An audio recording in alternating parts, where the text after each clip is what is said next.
All right, today we're going to be talking about functions. Now,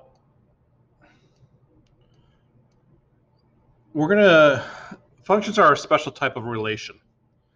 And so we're going to tell you what kind of relations are functions and how to figure that out.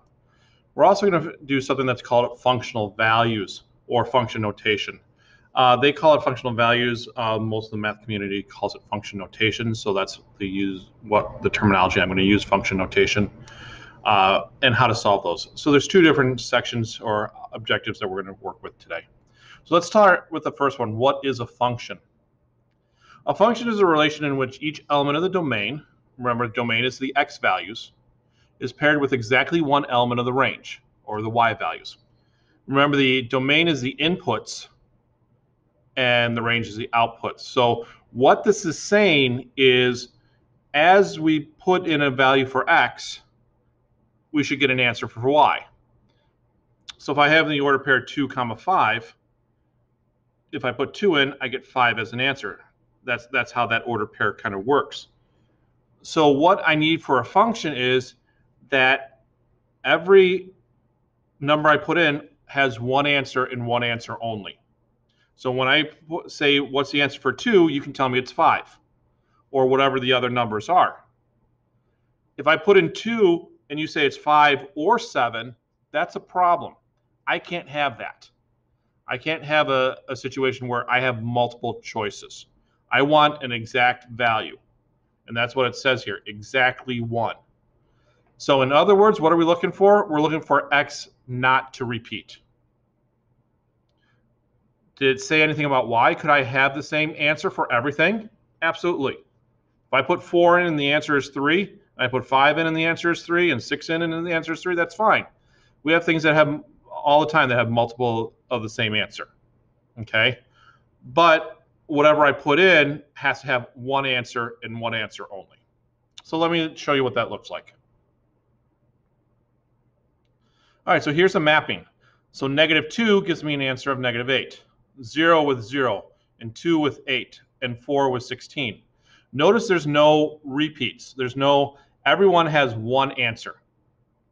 So this is something that is exactly a function. 100% this is a function. Now, what would make this not a function? Maybe another line from 4 to 8, so that I had a choice when I said 4. 4 could be either 8 or 16. That would make it not a function. But if each one only goes to 1 over here, that's fine. All right, so this is a function. Let's try another one.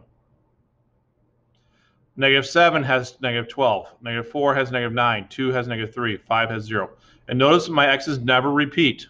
This is a function. If I added 5, 6, then it's not a function because 5 would have 0 and 5 would have 6. And again, those 5s would repeat. So this is good. This is a function.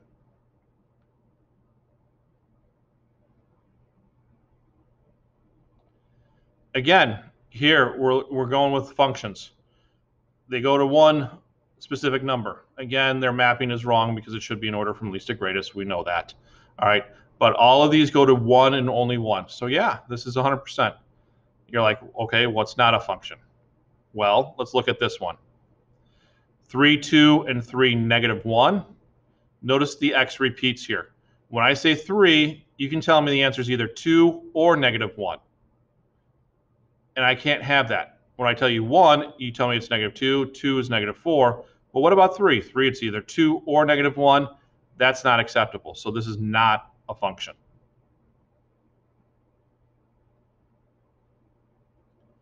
Look about these. 7, 0, -7, 0. Oh, we have a repeat. 0 can be 7 or -7. So this is a no.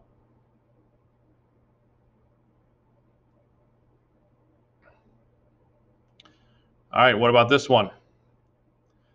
This is a tricky one because you probably think that this is a no, but it is a yes. Look at your x values. -1 has an answer of 3. 0 has an answer of 3. 1 has an answer of 3. They're all 3, but that's okay. They each have their own answer, though. And because they each have their own answer, it's okay. They each go to one thing. I can ask you, if I plug in -1, what am I going to get? You're going to tell me 3. If I plug in 0, what am I going to get? There's no choice. There's no change, right? If I say 0, you're not saying 3 and 7. You're just saying, oh, it's 3. Actually, for all the answers, you're just saying it's 3.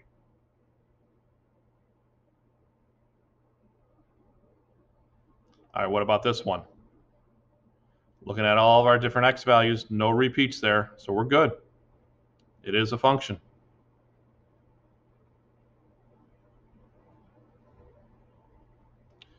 All right, look at this graph here. When I say x is 2, what's the value for y on this graph? There's a bunch of them. It could be 0, it could be 1, it could be 2, it could be 3, it could be a half, it could be 2.5, it could be all these different things. This is a vertical line. Anything that's a vertical line is not a function. This is not a function. And that tells us of what's called a vertical line test. You always want to test on a graph if anything is in an up and down line. If it's in an up and down line, then it's not a function.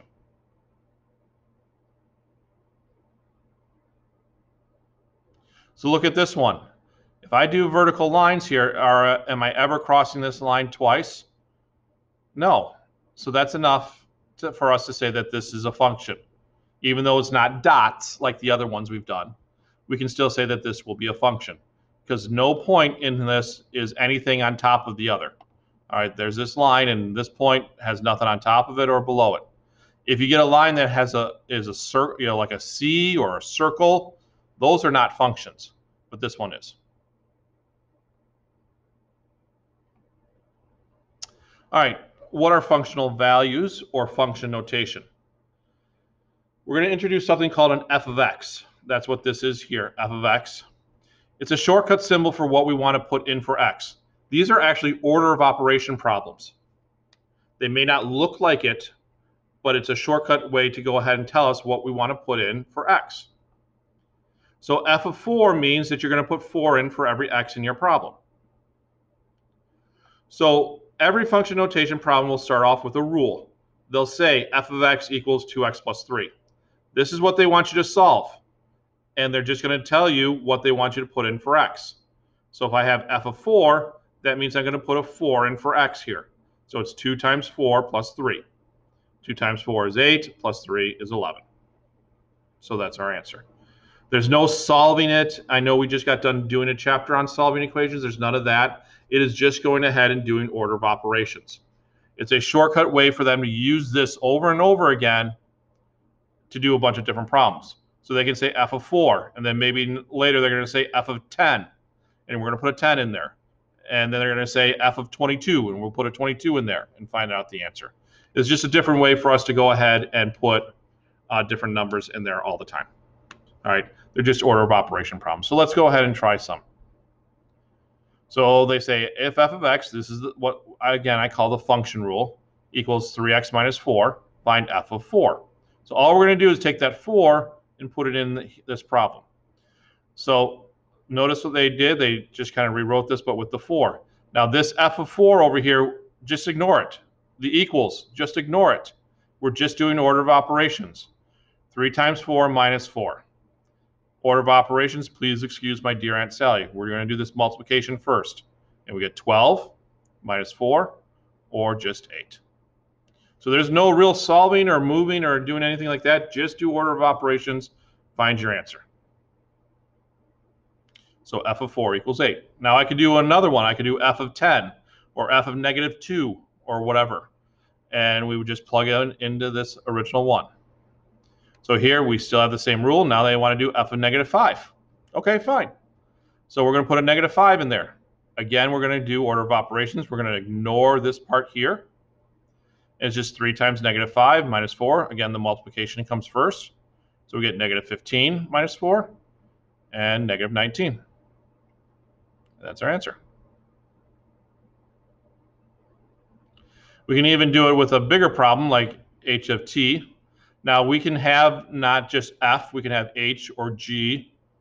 We can have a bunch of different ones. So h of t is 160t plus 16t squared. That's the rule. Now find the value of h of 3. So we're going to put 3 in. Now there are 2 t's, so we put 3 in for both of them. So notice how we put 3 into both of them. So please excuse we got to do our exponents here. So that's 9 times 16 is 144, and 3 times 160 is 480. Add those together for 624, and that's my answer. One more. Notice this one. This is not a number. This is a variable. We still put it in there, and all we have to do is simplify anything that's over here. We're not going to be able to add this together. We're not going to be able to solve it. We won't get an answer like 4. All we do is just simplify. So -2 times -2 is 4, and we just leave it there.